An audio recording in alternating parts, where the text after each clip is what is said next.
Setelah kehancuran pasukan Raja Abraha, kota Mekah semakin ternama. Dari kota inilah sejarah manusia paling mulia dimulai. Ka'bah sebagai jantung kota Mekah semakin ramai dikunjungi para peziarah. Demikian pula para pedagang. Mereka datang dari berbagai penjuru jazirah. Namun sayang, Ka'bah mulai diselewengkan fungsinya. Akibatnya, kejahiliahan merajalela. Bahkan pada masa itu, memiliki bayi perempuan adalah hal yang sangat memalukan. Aib bagi keluarga. Sehingga sebagian dari mereka tega membunuh bayi perempuan mereka sendiri. Di tengah kondisi masyarakat jahiliyah itulah Nabi Muhammad dilahirkan. Bayi luar biasa itu lahir dari rahim seorang wanita mulia bernama Aminah. Pada saat itu ditandai peristiwa-peristiwa yang luar biasa. 10 balkon istana Kisra runtuh. Juga padamnya api-api yang biasa disembah oleh orang-orang Majusi.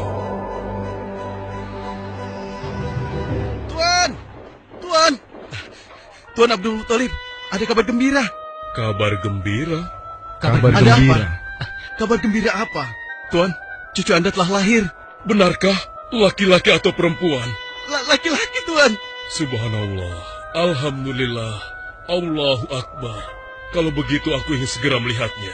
Mari, Tuan. Setelah mendengar itu, Abdul Muthalib bergegas menuju ke rumah Aminah.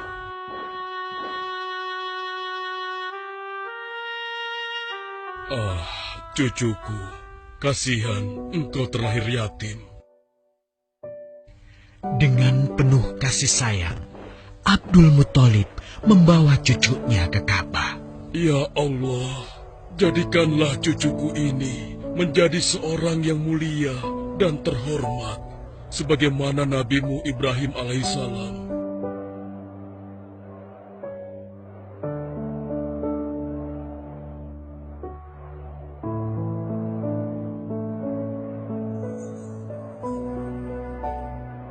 Siapa namanya, Ayah? Muhammad. Muhammad? Iya, aku akan menamainya Muhammad. Artinya yang terpuji. Kehadiran Muhammad kecil sungguh memberi kebahagiaan. Tidak hanya bagi keluarga Bani Hashim. Bahkan seluruh kabilah suku Quraisy menyambutnya dengan sukacita. Kemudian Abdul Muthalib mencarikan ibu susu bagi Muhammad kecil. Kita sudah berhari-hari mencari anak susuan, yang dari situ kita akan mendapatkan imbalan yang cukup. Namun hingga saat ini, belum juga kita dapatkan. Ya, istriku, aku mengerti. Apa kita terima saja bayi yatim itu? Muhammad maksudmu? Iya, cucu dari Abdul Muthalib. Kasihan dia.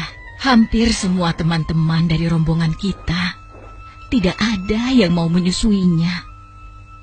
Karena tidak ada harapan untuk mendapatkan imbalannya dari ayah bayi itu. Betul juga engkau, istriku. Kasihan anak itu. Aku mendukungmu jika engkau susui dia. Mudah-mudahan Allah memberikan keberkahan bagi kita.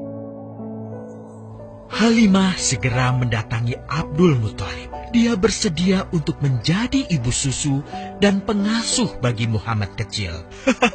Betapa gembira Abdul Muthalib mendengarnya. Halimah dari Bani Sa'ad itu akhirnya dipercaya Abdul Muthalib untuk mengasuh cucunya 2 tahun lamanya. Ayo istriku, kita berangkat sekarang. Sebentar lagi suamiku. Insya Allah kita berangkat sampai anak ini kenyang. Kalau begitu, aku lanjutkan berkemas-kemas dahulu. Hah? Ada apa, suamiku? Lihat, unta dan keledai kita. Mereka demikian sehat, tidak seperti sebelumnya. Subhanallah. Betul, suamiku.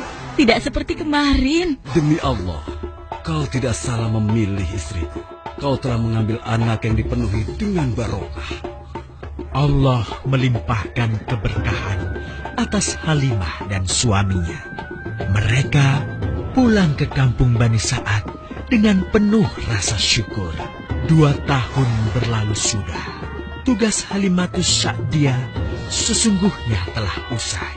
Saatnya Muhammad kecil harus dikembalikan kepada ibunya. Terima kasih Halimah. Engkau telah merawat anakku dengan baik selama 2 tahun. Tidak ada yang bisa kuberikan, kecuali aku berdoa. Semoga Allah memberkahi engkau dan keluargamu. Amin. Saya juga bersyukur diberikan kepercayaan dan kesempatan merawat anakmu, wahai Ibu Aminah. Namun, begini Bu, mohon maaf. Kalau boleh, izinkan aku merawat Muhammad lebih lama lagi. Aku masih sangat sayang padanya. Baiklah, kalau begitu aku setuju dengan usulmu. Bawa dan rawatlah Muhammad sebagaimana dia anakmu sendiri. Terima kasih, Ibu. Terima kasih. Begitulah, Muhammad kecil kembali ke tengah-tengah Bani Sa'ad. Ia tumbuh menjadi anak yang memiliki banyak teman karena kemuliaan akhlaknya. Tatkala berusia sekitar 4 tahun, terjadilah suatu peristiwa. Muhammad, Bu! Muhammad! Muhammad? Kenapa Muhammad? Muhammad dibawa orang. Hah? Dibawa orang? Diculik? Coba ceritakan. Ketika kami tengah bermain, tiba-tiba ada orang dewasa datang. Dia langsung membawa pergi Muhammad dan membunuhnya. Hah? Membunuhnya? Ya Allah, di mana? Di mana? Antarkan ibu ke sana. Dengan perasaan cemas, Halimah bergegas menuju tempat itu. Dan dilihatnya, Muhammad kecil tengah terduduk. Muhammad, apa yang terjadi denganmu? Dengan sangat tenang dan jelas, Muhammad kecil menceritakan apa yang telah terjadi. Bahwa seseorang telah membelah dadanya, mengambil hatinya, kemudian mencucinya dan mengembalikannya lagi ke tempatnya semula. Maka sesungguhnya yang datang itu adalah malaikat Jibril. Dia ditugaskan Allah untuk mencuci hati Rasulullah sehingga bersih dari segala kecenderungan setan. Subhanallah, sungguh anak ini bukanlah anak sembarangan. Sebaiknya aku kembalikan saja kepada ibunya. Peristiwa itu membuat Halimah sangat khawatir. Maka bergegaslah Halimah mengembalikan Muhammad kecil kepada ibunya. Menginjak usia yang ke-6 tahun, Muhammad kecil diajak ibunya untuk berziarah ke makam ayahnya, Abdullah di Yathrib. Dalam perjalanan pulang kembali ke kota Mekah, Aminah pun jatuh sakit. Dari hari ke hari, tubuhnya semakin melemah. Hingga di sebuah kota bernama Abwa, letaknya antara Mekah dan Yathrib, Aminah meninggal di sana. Dan Muhammad kecil pun menjadi seorang anak yatim piatu. Sejak itulah, Muhammad kecil dirawat dengan penuh cinta dan kasih sayang oleh kakeknya, Abdul Muthalib. Muhammad, sudah berhentilah memerah susunya. Insya Allah, sudah cukup untuk persediaan kita hari ini. Beristirahatlah sejenak. Makanlah agar kau tetap sehat.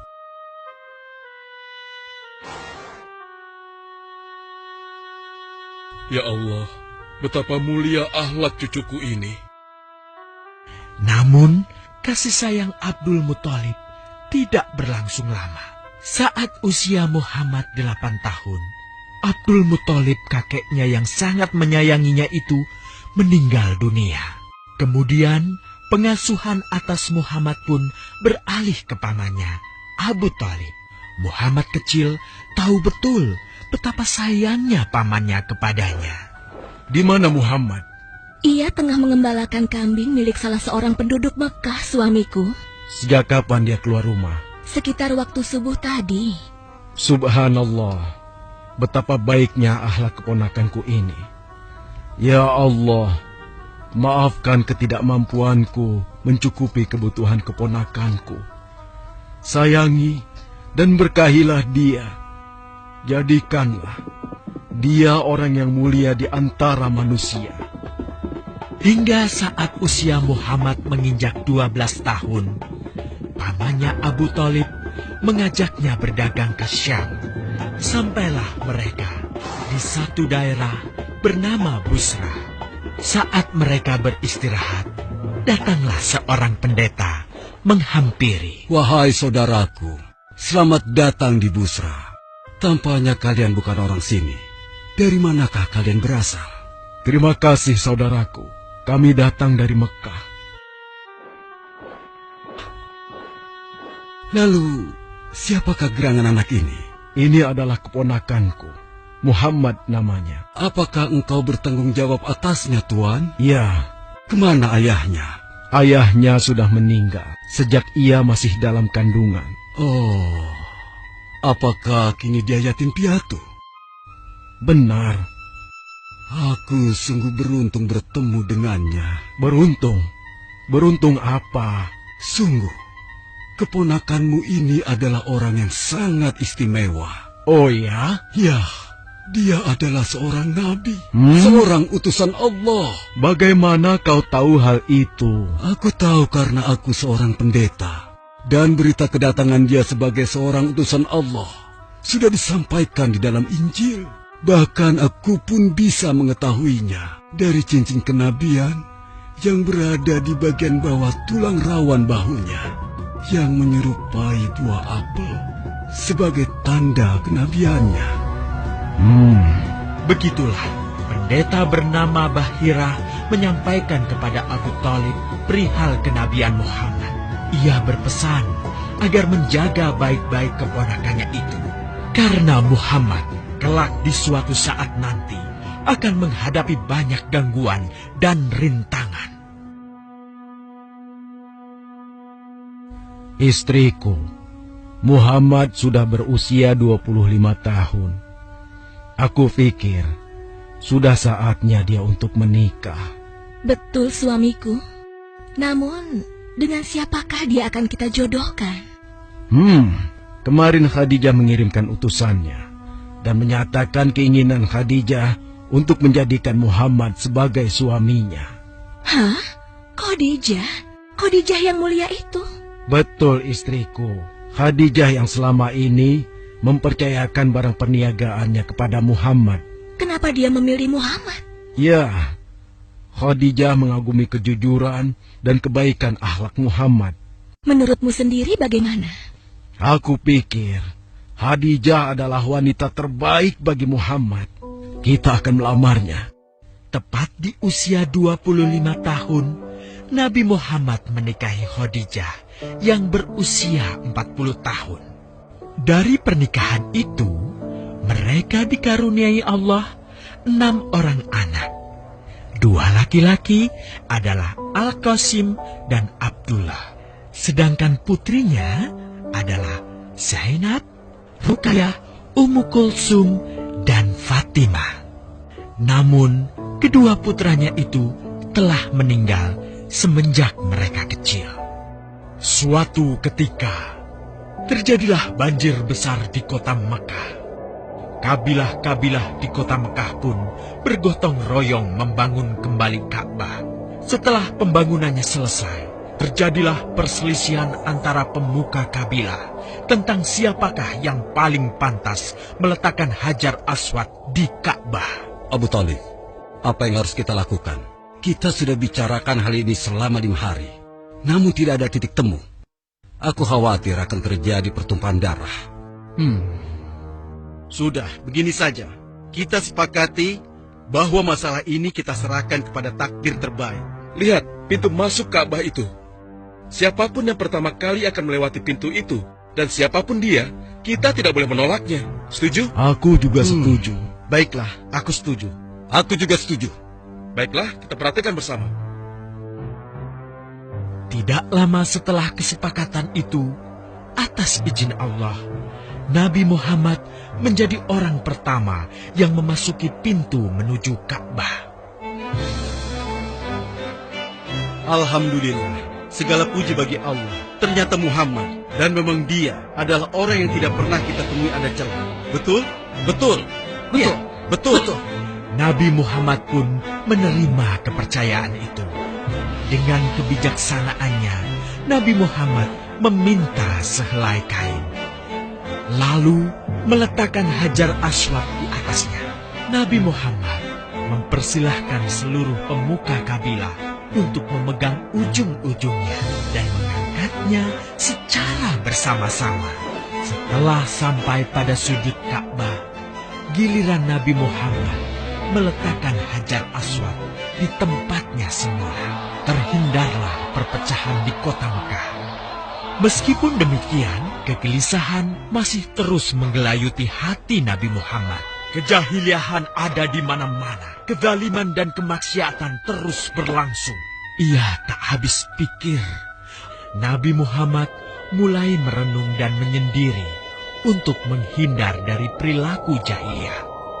Nabi Muhammad memilih tempat di sebuah goa di atas bukit sekitar Mekah. Goa Hiro. Dari mulut goa itulah Nabi Muhammad bisa memandangi kota Mekah yang dicintainya dengan pandangan yang lebih luas. Hingga suatu ketika, sesuatu yang tidak pernah terbayangkan sebelumnya terjadi.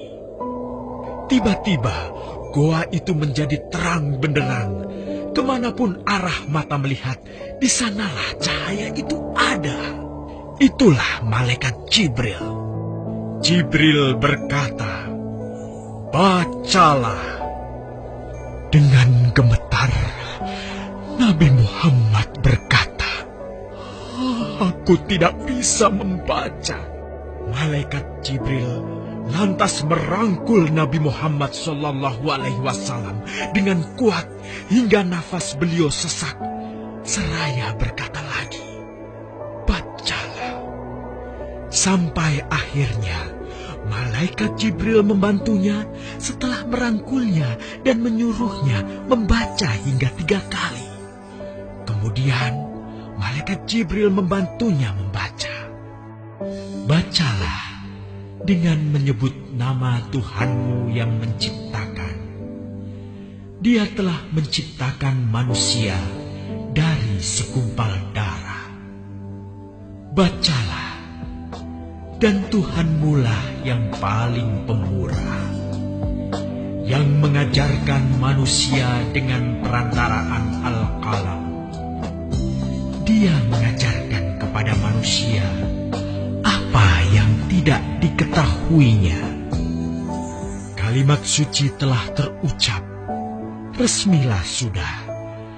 Dari dalam Goa Hiro, Allah mengangkat Nabi Muhammad SAW sebagai penuntun dari kegelapan menuju cahaya, dari keburukan menjadi kebaikan, dan dari kesengsaraan menuju ke keselamatan.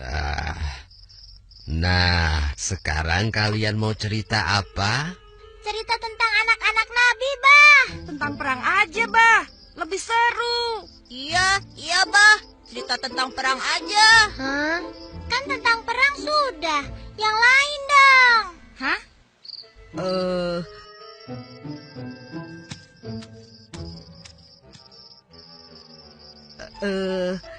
Abah, Engkus pinjam ya.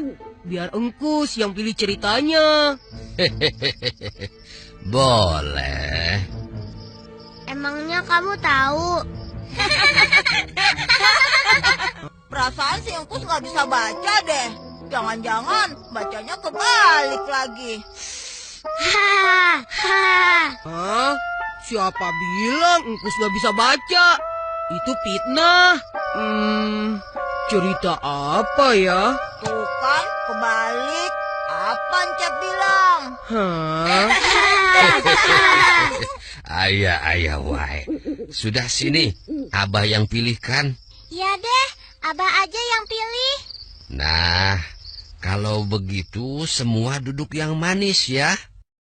Kalian sudah siap? Siap, Bang. Siap, Bah. Baiklah. Pada zaman Rasulullah Muhammad SAW memimpin, kota Madinah menjadi tempat yang sangat ramai. Penduduknya bertambah banyak dan sering dikunjungi para pedagang dari berbagai tempat. Kaum muslimin hidup dalam kedamaian di bawah naungan Islam. Namun demikian, di tengah kedamaian itu, orang-orang berjual beli di pasar dengan penuh kejujuran. Hiduplah seorang pengemis buta yang biasa duduk di salah satu sudut pasar kota Madinah. Dasar manusia pada bodoh semua. Bisa-bisanya ditipu oleh Muhammad. Zaid, tidakkah kau dengar itu? Dengar apa? Anak yatim dengar. yang tiba-tiba mengaku menjadi nabi. Masya Allah. Siapa yang berani berkata seperti itu? Hah? Siapa dia? Memang engkau tidak tahu, wahai Zaid? Dia itu seorang pengemis Yahudi buta di pasar ini. Siapa namanya? Aku juga tidak tahu. Tapi yang jelas, dia sering berbicara sendiri dan mendustakan Nabi. Apakah orang-orang tidak tahu? Muhammad itu pembohong, tukang sihir yang dapat menipu orang lain dengan kata-katanya. Orang yang haus kekuasaan. Kurang ajar si Muhammad itu.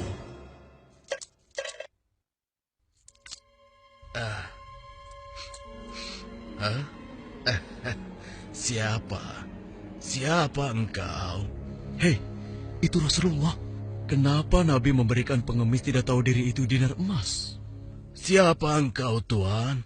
Engkau pemurah sekali. Belum pernah seumur hidupku ada seseorang yang memberikanku dinar emas. Marilah, duduk bersamaku sebentar. Akan kuceritakan sebuah kebohongan besar yang sedang terjadi di sini. Sungguh gila pengemis itu. Apa dia tidak tahu berhadapan dengan siapa? Sabar, saudaraku. Janganlah kau bertindak melebihi Nabi.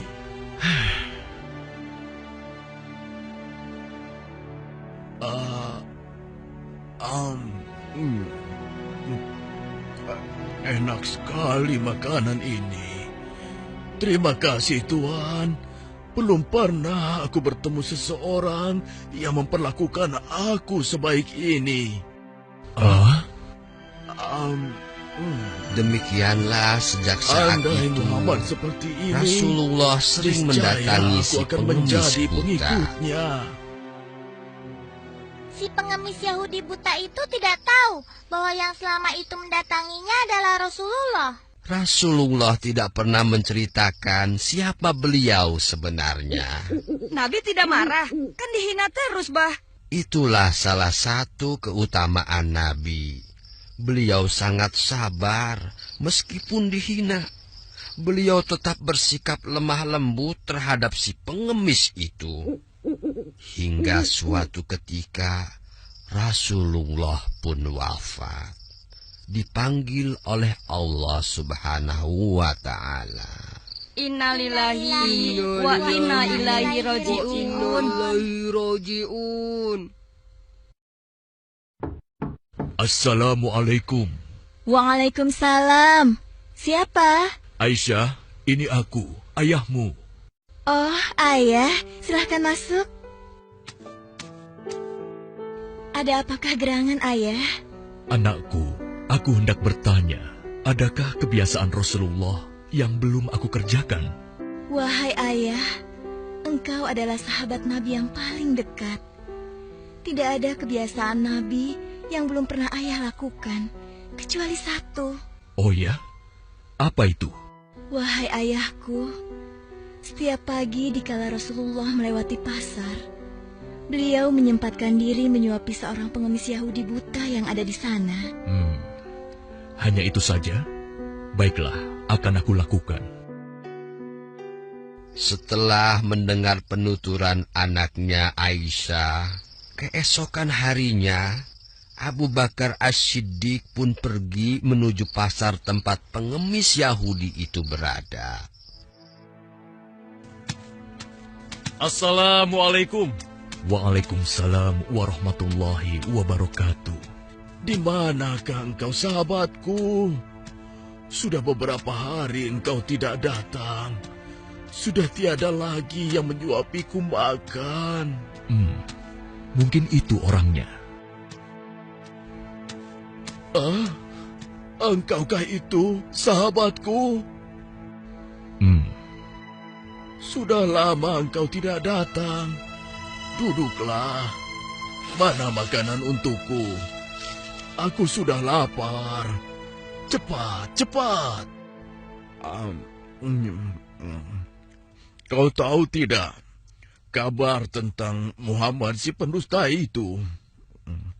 Aku dengar pengaruhnya semakin luas. Entah sihir apa yang dia gunakan.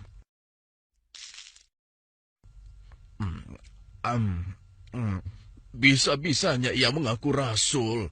Memangnya siapa dia? Mendengar ocehan si pengemis buta, Abu Bakar menjadi geram. Hei, mana makanannya? Jangan diam saja.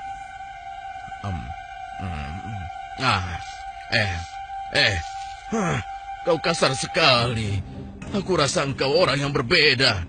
Siapa engkau sebenarnya? Aku orang yang biasa memberikanmu makanan. Bohong. Engkau bukan orang yang biasa mendatangiku. Kenapa? Engkau berbeda. Orang yang biasa mendatangiku selalu menyapaku dengan lemah lembut.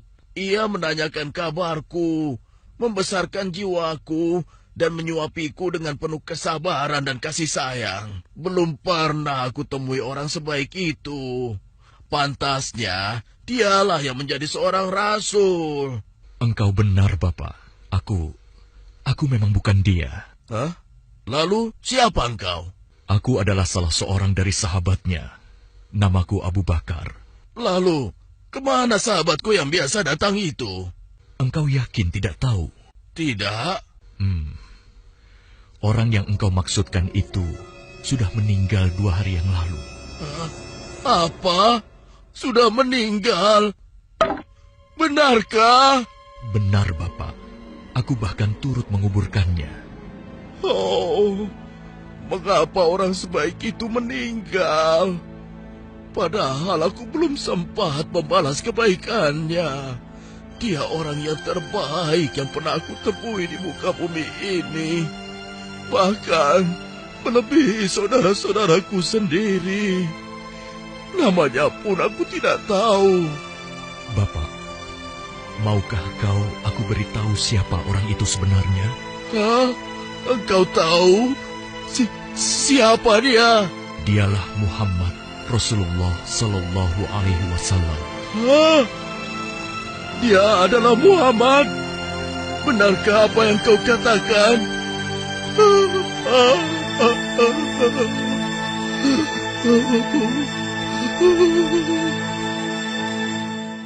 Demikianlah, pengemis Yahudi buta itu menangis sejadi-jadinya di pundak Abu Bakar As-Siddiq. Dia menyesali segala apa yang dia lakukan, menghina dan mendustakan Nabi di hadapan sang Nabi sendiri. Dia memohon ampun kepada Allah, dan pada saat itu juga dia memeluk Islam. Subhanallah, Allah Maha Besar ya, Bah? Ya, begitulah. Oleh karena itu, cucu-cucuku sekalian, jangan mudah marah. Bersabarlah untuk selalu berbuat kebaikan dan bersikap lemah lembut, meski terhadap orang yang membenci kita. Tapi kan kalau dihina kita jadi kesal, Bah. Iya nggak, Kus? Iya. Ya, itulah ujiannya. Tetapi Allah tidak akan menyia-nyiakan kesabaran seseorang. Emil juga sabar, Bah. Dari tadi Emil belum makan kue. Dimakanin Engkus terus tuh.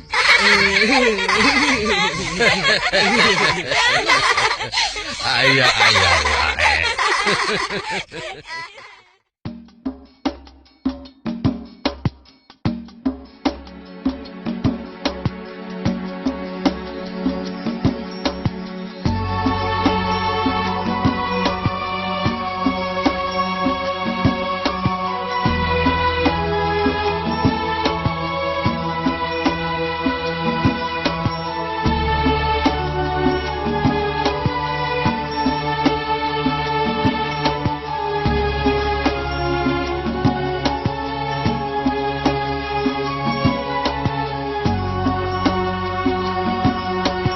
Sayup terdengar Rasul berkata, tiba masanya kita berpisah. Inilah hari ku sempurnakan agama Islam yang mulia. Padang Arafah menjadi saksi perpisahan yang agung.